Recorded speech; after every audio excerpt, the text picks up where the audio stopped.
అసలు శబరిమల అయ్యప్ప స్వామి ఆలయంలో ఏం జరుగుతుంది?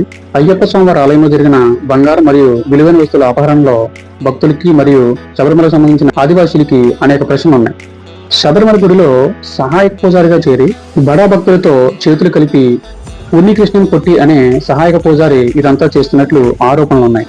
ఈ ఆరోపణలు ఆధారంగా చేసుకుని శబరిమల ట్రస్ట్ అండ్ భక్తులు హైకోర్టులో పిటిషన్ దాఖలు చేశారు. శబరిమలలో అపచారం అపవిత్రతల వెనుక బడాబాబులు ఉన్నారా? అప్పట్లో ఋతు మహిళల శబరిమల దర్శనాంశం, ఇప్పుడు బంగారు తాపడాల అపహరణ అంశం. శబరిమలలో ఇన్ని అపచారాలకు కారణం ఏంటి?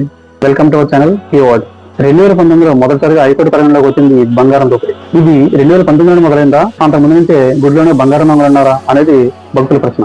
వీఐపీల ఇళ్లలో దర్శనమిస్తున్న శబరిమల బంగారు తాపడాలు. ఆశ్చర్యపడాల్సిన విషయం ఏంటంటే 2014 నుంచి శబరిమల గుడిలో ఆడిటింగే జరగలేదు. శబరిమల గుడి నుంచి ఏదైనా విలువైన వస్తువు కానీ బంగారం కానీ బయటకు తీసుకెళ్లాలంటే అక్కడ ఉన్న తంత్రి పర్మిషన్ చాలా ఇంపార్టెంట్. తంత్రి అంటే అక్కడ ప్రధాన పూజారి అండ్ దేవస్వం బోర్డు మరియు అక్కడ ఉన్న స్పెషల్ ఆఫీసర్ పర్మిషన్ ఖచ్చితంగా కావాలి.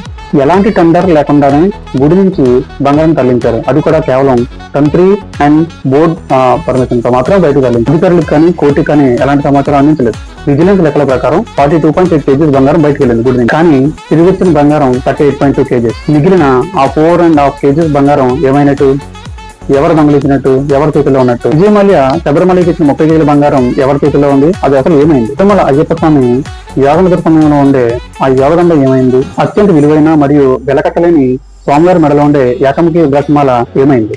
శబరిమల అయ్యప్ప స్వామివారి బంగారు ఆభరణాలు, విలువైన వస్తువులు అన్ని భద్రంగానే ఉన్నాయని ప్రభుత్వం, ఉన్నవన్నీ నకిలీవేనని భక్తులు మరియు ఆదివాసీల అభిప్రాయం. శబరిమల గుడికి చెందిన ఆదివాసీలు మరియు శబరిమల భక్తులకి ఈ ప్రశ్నలకి సమాధానం ఎవరు చెప్తారు? వెయిట్ చేద్దాం.